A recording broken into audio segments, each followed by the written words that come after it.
Today, I wanted to share with you a delicious Moroccan-style butternut squash soup. We're going to take that soup and we're going to turn it into dinner.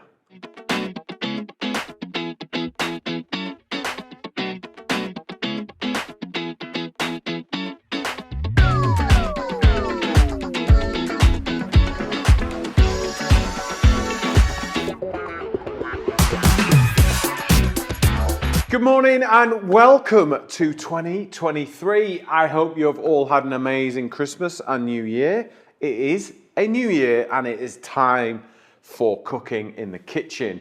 Everyone's had a good break here. Emily, have you been a good girl at Christmas? Always have. Did Father Christmas, was he good to you? He was very good to me. Good, and we are all set and ready for an amazing 2023. We've got loads to do.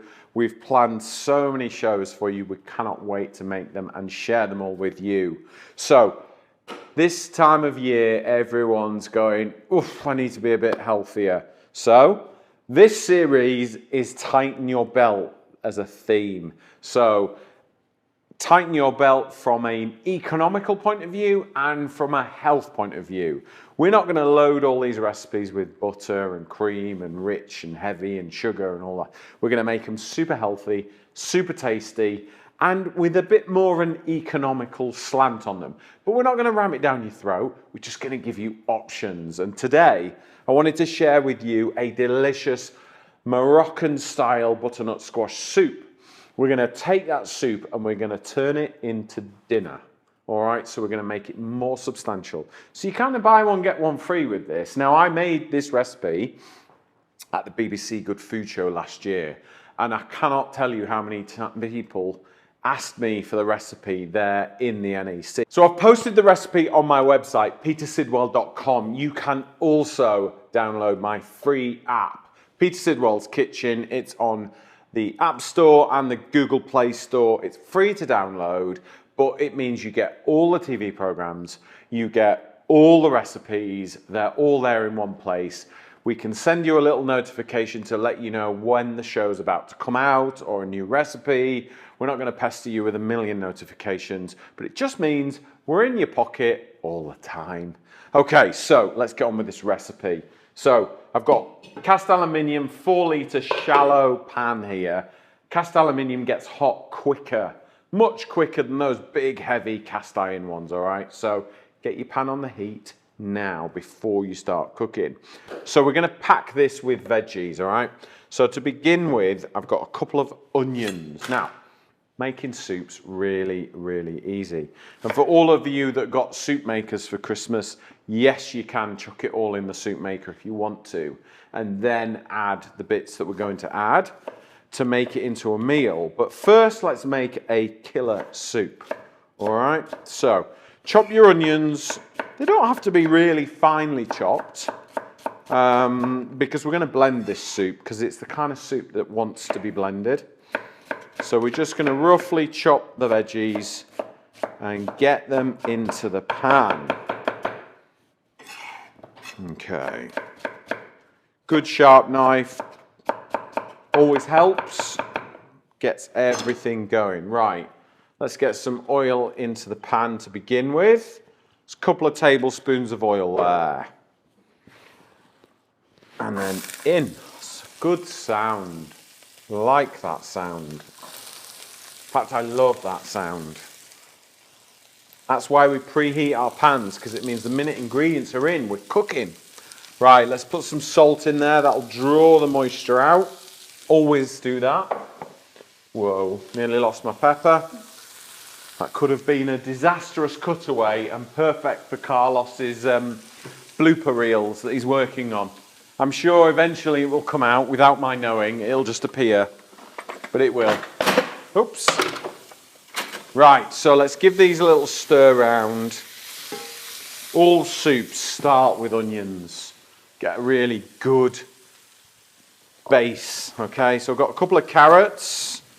Pip's out on a walk today, so no carrots for Pip. Sorry. She loves a carrot. So what I'm trying to do is basically get as many veggies into this soup as we can. because let's be honest, it's cold, it's dark, and it's wintry still.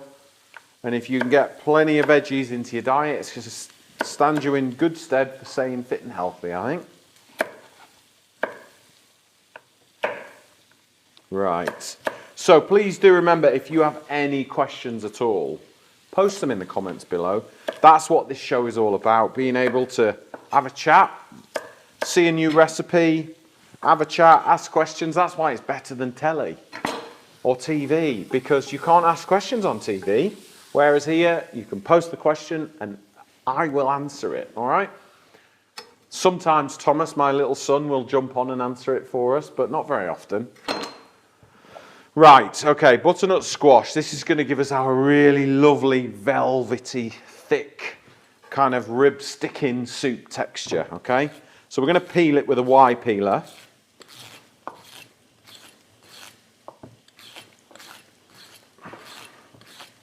Do you make soup much, Emily? Yeah. Do you? What's your favourite? I like to do like a vegetable one like this, but like add some like curry spices to it. All right, okay. Do you like a smooth or a thick soup or a chunky soup? Oh, it depends on what you. I'm normally smooth. Right. I think it depends on what you put in it to make. Okay. I like to add things like chickpeas in at the end after I've blitzed it, so it's got a little bit of. I feel like she's read my recipe. Stop stealing my thunder, just because I do that to you. Okay. I like a good soup. Good. Do you know what? As a kid, I grew up, we only ever had tinned tomato, Heinz. That's all we had. I didn't realise you could make soup until I was a grown-up. Right, butternut squash. So, take the seeds out. Use a spoon, it's safer and it's easier. And just scoop it out, okay? This soup's really good for freezing as well. You can batch cook this, get it all done. I reckon you could probably do it in a slow cooker as well, you know. And just put everything in and just leave it on medium for a few hours. There's a lot of slow cookers out there now that the middle you can actually use on your hob. Right. And then you can put it into before you run your Oh, so you can get it all going and then... And then you can let it slow cook. Nice. It's quite a good idea. Yeah, good idea. That's the one thing with a slow cooker is you don't get caramelization, do you? And roasted and cooked. So yeah, no, it's a good idea. So I'm going to chop this squash quite small because I want this to cook quite quickly because obviously we're filming. But if you have got the time and you just want to leave it low and slow, there's absolutely no need to chop it really, really fine. Okay. Okay, so that is the bottom half of the squash. That's the difficult bit to chop. This one's the easy, the top half. So I've got a 20 centimetre cook's knife. I've got a flat top and a flat bottom. And it just means that I can carefully cut it into like 1/2 centimetre slices without it wobbling around. You know, that's the thing with chopping. Good sharp knife, make sure everything's safe and stable and easy. And then just chop it the other way, turn it, and then just chop it into little pieces. Nice and easy. I do like a butternut squash, you know. I do like it in a risotto. I love butternut squash risotto. And I like that recipe we did. So we did, we've got a walnut project coming up at the moment where we've made mince out of mushrooms and walnuts and we've blended it together so you've got a similar texture to like minced beef or chicken or turkey or corn. And we made a lasagna, but instead of sheets of lasagna, we did sheets of butternut squash. It was really, really nice. Gluten-free, vegetarian, you name it, but delicious, regardless of whether it was gluten-free, vegan, dairy, whatever. It was really, really good. So you don't always have to use pasta. One thing I don't use, but I use it a lot in soups that I make, but Yeah. I don't necessarily use it as a product to use for alternatives for stuff. So It's good in Italian food and it's good in spicy like curries and all that sort of stuff.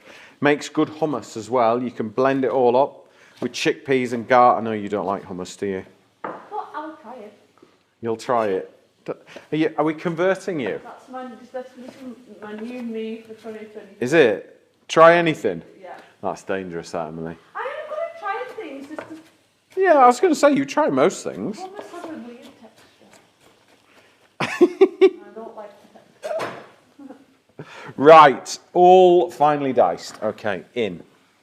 Right, and we're going to hit this with some flavour now. Right, let's get the heat up.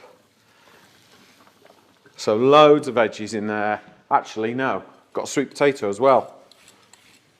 Packed full of vitamin C, sweet potatoes. I like a nice sweet potato. Yeah, it'll help with the texture as well. It'll help make that really nice velvety texture. Really good for chucking in. Right, so. If you didn't have a sweet potato, what would a regular white potato be? Just a bit Bit starchy, I think. I'd go for more carrots or something like that. I wouldn't put a normal potato in because I just find it a little bit, I don't know, potato in soup I find a bit weird. I find sometimes it can almost like watered down. Yeah, it goes really, yeah, and it's like, I don't know it's like wallpaper paste. You know, it's like the worst leek of potato soup and all you taste is potato. The only way I find putting, and it kind of sounds quite weird, my grandma taught me it. I had loads of leftovers from a Sunday dinner, and she actually she was making soup with the leftover, like roasted carrots, parsnips, things like that. Yeah. She'll put the mash in, it says mash flash. Oh, really? So the potato isn't cooking in it to release the starch. It's already done, it's already released the starch, hasn't it? So your grand's not as daft as you think, is she?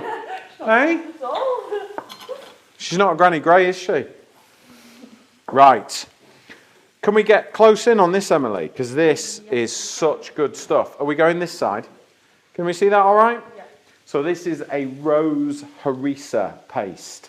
It is delicious, all right? It is so packed full of flavour. Basically, it's chili, it's preserved lemon, it's cumin, it's olive oil in there. It is delicious. It's also got rose petals in it. So it's really authentic. Tablespoon of that. Oh my God, the flavour is just insane. So let's get a tablespoon in there. If you can't get a hold of it, sometimes shops might not have it in, what can be your alternative? So, if you can't get a hold of this, I would put cumin in there. I would put chili in there. I would put some salt in there. And my top tip would be to preserve some lemons. So over Christmas, hopefully, you know, you will have had lots of lemons in for gin and tonics and things like that and probably not used them. But if you haven't, do this. Juice them, make some lemonade, make some lemon drizzle cake, make some lemon cordial, make some lemon curd, whatever you want to do. And then pack your squeezed out lemons in salt. And it will make the most authentic preserved lemon flavour, which is really Lebanese. I actually saw, you know ottolenghi? I actually saw they do a preserved lemon paste now. Which sounds really good. But you can make it yourself. Big jar, cheap table salt, squeezed out lemons, leave it for 4 weeks, and you end up with these beautiful lemons. Let's see if I can dig down and get one. Yeah, here we go. So, really, in fact, what I'll do, I'm going to post a recipe on our website, petersidwell.com, or scan the QR code along the bottom. It will take you to my website and it will show you how to make these. You can also download my app and it'll be on there as well. But it is really, really easy to make preserved lemon yourself. Fact, let's put some in. So, all the salt does is draw the moisture out of the lemon and break it down so that it becomes quite soft. Can you see quite close up on there, Emily? Breaks down the fibres. Breaks the fibres down. So that's the centre of the lemon. We don't want that bit. We'll get rid of that. What we're interested in is this skin of the lemon, all right? Let me just chop a little bit off for you, Emily. It's salty, but have a little bite of it. I wouldn't eat a load of it. But you have a bite of it and taste down, it's got that really North African, like lemon without citrus, without acid. You get the lemon flavour, don't you? Yeah. Look, let's put it in the soup. You don't have to, but why not? I'm going to take half of it. And once you've got, honestly, if you want to make like a Moroccan chicken tagine, chuck some chicken thighs in here, tin tomatoes, and whack it in the oven, and you've got an amazing Moroccan tagine. It'll be really, really good. So, let's get back to the recipe. So now, once that harissa paste in there and that preserved lemon, the whole kitchen's just going to have that amazing smell. Just wash my hands. Okay, so there we go. Right, what I'm going to do is get some vegetable stock. So I've just got a stock cube and boiling, well, hot water out the tap actually. That's all I need. Okay, we'll pop that on there. And let's get that up to the boil. I'm going to put it on full whack. Now, when squash is soft and tender, that is when it's ready to blend, and not until, okay? That is going to be the last vegetable to be soft. And to blend that so it's all lovely and silky and smooth, you need all those vegetables to be completely cooked, all right? So pop a lid on it if you want to, and we will get that cooked.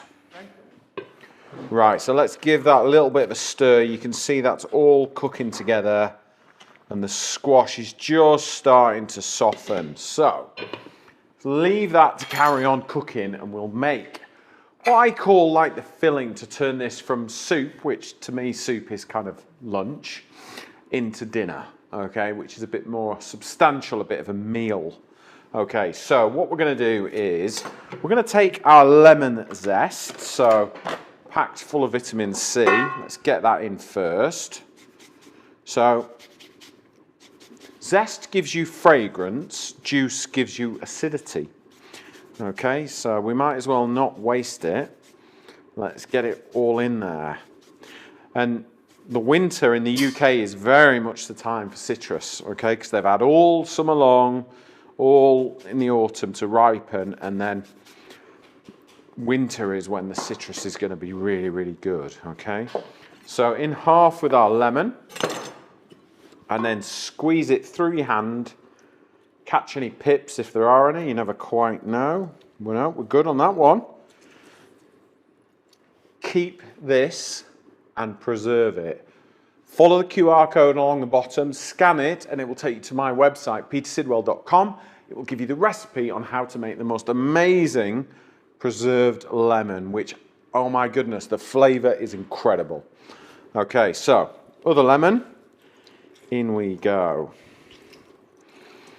Let's get all that. I always turn my lemons inside out and I always get more juice out of them, okay? So turn it inside out, give it a squeeze. There you go. Get those packed into salt. Right. So we're going to take a red onion now and we're going to pickle it a little bit in that lemon juice just to get some real tang, some acidity, and some crisp crunch, which will give us an amazing contrast to that velvety, rich soup, okay? So, right, so let's chop this onion. So can you see the core there, Emily? Yeah. That holds the onion together when you're chopping it, all right? So it's really important that you don't cut both ends off like that, that one of them wants to be like that, and I'll show you now. So, really finely dice it, because this is going into our soup raw, but pickled. Okay, so lots of little slices, and then we're going to go in halfway horizontally like that. Can you see that? Yeah. Yeah. And then we pinch it all together and just push our knife through like that. Nice sharp knife, take your time.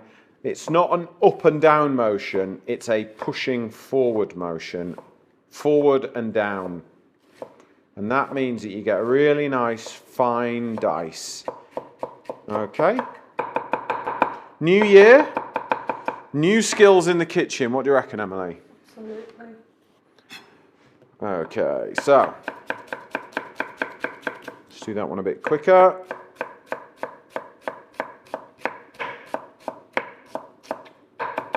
Now, if you've got any questions at all, post them in the comments below and I will answer them as best I can, okay?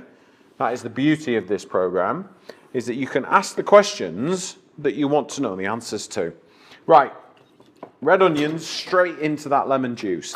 Instantly, it's going to start pickling now, and it's going to take the raw edge off the onion, and it's going to make it tangy. But we want to sort of bring the flavors together, okay? So we're going to add some nigella seeds or onion seeds, depending on where you are from in the world, because we do have viewers from literally all corners of the world. So it's good to know that other people have different terminology and so on and so forth. Some people call them nigella seeds, some people call them onion seeds. I'm going to add a little bit of harissa, about a teaspoon worth. So we've got a tablespoon of it in the soup and a teaspoon in our filling. I've got some oil here. I've actually got some avocado oil. Father Christmas bought it for me, so I'm going to use it for this. So 2 or 3 tablespoons. And now we've got a dressing, okay? So we've got our oil and we've got our lemon juice in there. We've got our harissa, which is going to turn it all that lovely colour. And now we want to add in some good nutritional value. So I've got some raisins in there. I've got some apricots, because with Moroccan food, you would always get sort of fruit in there as well. Okay, so like tagines, you always have sort of apricots and raisins and things like that. And I've also got some almonds in there as well, because they're super good for you. So we're trying to make something really healthy, nutritious. So take your apricots and just chop them like so. And then we're going to add those straight in as well. Now, I've got some chickpeas as well, really high in iron, so they're good for you. Let's bang those in there. We'll get a little bit of seasoning, not a lot, because we've got seasoning in the soup. So a little bit of salt, a bit of pepper. There we go. Right. So now we've got this real sort of pickly kind of Moroccan, Middle Eastern salsa. What we're going to do, is that all right there, Emily? Yep. I've got some roast chicken leftovers. All right. Now, if you don't eat meat, don't put it in. Absolutely fine. Okay. But we're going to use up some roast chicken because, you know, a lot of people end up with these bits of roast chicken and don't really know what to do with it. And we're trying to turn it, make it stretch, tighten our belts a little bit, and use up all those leftovers. And not just in a boring, dull way. When I grew up, my mother used to pour gravy over cold chicken for dinner. I hated it. I never liked it. But in the 80s, that was what we did. We've moved on a little bit now, haven't we, Mum? So, yeah, so we've got some chicken, leftovers, lots of houses have it. I'm not going to chop this up. All I'm going to do is tear it with my hand, okay? Because I don't want it to sort of just disintegrate into nothing. I want it to sort of soak into the dressing and be really fresh and flavoursome. You can check if there's any bones or anything like that, or any bits are a little bit too crispy. What do you do with leftover chicken in your house, Emily? Or is there none? Probably like a simple, like, we're going to make things like sandwiches or cook rice to put with it. Never something like this. Oh, okay. I like the idea of this. So what's happening now is it's kind of all the acidity from the lemon juice, and I would urge you to get your hands in actually, and just don't squeeze the life out of it, but just sort of allow that flavour to kind of penetrate into the chicken and get that lemon juice working and doing its job. And now all of a sudden we've got this quite interesting dish now. This is, even in its own right, this is going to be delicious. So what I'm going to do is I'm just going to wash my hands. Let's get some really fresh flavoured herbs through there. Okay, hand washed. Fresh mint. This is really going to freshen it up, make it really light and vibrant. If you like coriander, that would work as well. Not everyone likes coriander. I think it's one of those herbs, I think, that has been scientifically proven that you either like it or you don't genetically. You can't learn to like coriander, apparently. I love coriander. I love it. My wife hates it. And she can smell coriander or taste it a mile away. If I try and sneak it in, that's it, she'll know. So I can't get it into that kind of food. But yeah, apparently it's in your genes. Well, It's in your genetics. You're either a coriander lover or you're not. And if you're not, there's no hope for you. I can't do anything about that. But what I can do is suggest you add some fresh mint to it, which is what we're doing today. Okay, so just roll it up. Go on. what else could you use the chicken mixture that you've just made? Mm. What else could you, if you didn't want to have it with soup? You could stir it just through some couscous. So put some couscous in a bowl. Put a teaspoon of cumin, teaspoon of salt, and pour it water. You want like about an inch of water above the couscous, and then leave it for 20 minutes. Don't touch it. And it will just absorb all the moisture, and then with a fork, fluff it up, and then stir all that in, maybe some chopped spinach, little crumble of feta, that'd be nice, and you've got an amazing couscous dish, just like that, really quick. So you could make this, have some of it tonight, and then some with couscous tomorrow. Okay, so in with our mint. And now we've got a really lovely, fresh flavoured dish, I think. Let's give it a stir together. And now we're talking, okay? So I'm going to put this to one side, and I reckon it's time to blend that soup. Okay, soup has been ticking away nicely. Let's just have a look at this. So as I said before, what's really important is that we assess the biggest pieces of vegetables and the densest pieces are cooked. If they are, and they're soft, then it will totally blend nicely. You see that? Yeah, so that was sweet potato. That's our butternut squash, super soft. We are good to go. Right. My favourite toy. Look, no wires, no wires. Look, no magic, see? No wires. Chargeable wireless blender. Love it. It's changed my world, this blender, I'll be honest. Thank you, KitchenAid. Love it.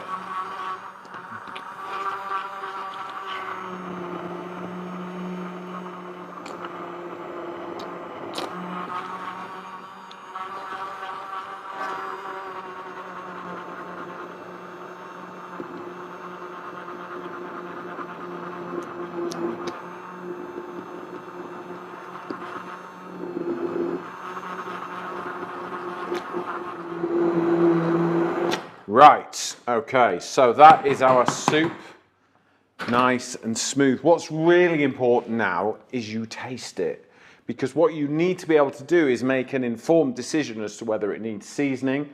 It might want more harissa, it might want more salt, it might want more pepper, it might be too thick, you know, so on and so forth. So it's really important that you have a taste. Ooh. Emily, you've got to try this. Oh, man. This is a good start to 2023. You're gonna like this recipe. You really are. I've set the bar high for this year already. Okay, right.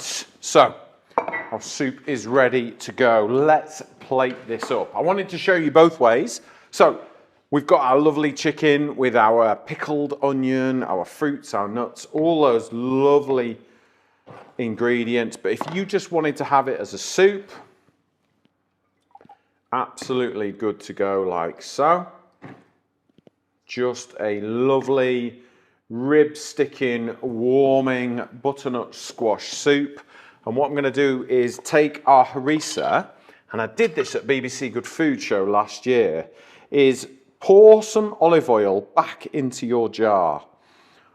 So when you've taken a tablespoon out to make your soup, put some oil back in there, give it a little jiggle and a little tinker, and then look, we've got a beautiful, the harissa has made the oil all lovely and red and delicious, and it'll make it really nice and silky and lovely for just a soup. But if you want to turn it into a super meal, which is what we're doing. So go from lunch to dinner. Do you hear that, Emily? Not tea. No. We're having dinner. Dinner to tea. Dinner to tea. Soup to dinner. No, we have this ongoing, not an argument, we don't argue in here, an ongoing discussion as to whether it's breakfast, lunch, dinner, or breakfast, dinner, tea? Yeah. Tea. Yeah, breakfast, dinner, tea. You decide. Let us know what you think. Okay, so we've got our lovely soup there, and then this chicken with lots of fresh mint. We're just going to pop this in the middle. Look at that. How good does that look? See, now it's a proper dinner, isn't it, Emily? A tea, I thought I was going to get you then. And it'll just sort of warm through a little bit. And then we take our harissa oil from the top. And then that is going to give us that lovely... How nice does that look? That is a delicious dinner. Absolutely delicious. Look, if you want to make this recipe, scan the QR code along the bottom, go to petersidwell.com. All my recipes, all my TV programs are all there on the website. You can also download it as an app if you want to. And we've got everything there in one convenient free little app. It means we can send you notifications, let you know when there's a new recipe or a new show that you can tune into and enjoy. Please, if you like this program or this recipe, please share this Facebook post with your friends and family. It all helps us make more content for you to get in your kitchen and cook. Thank you very much for watching, and I will see you on the next episode.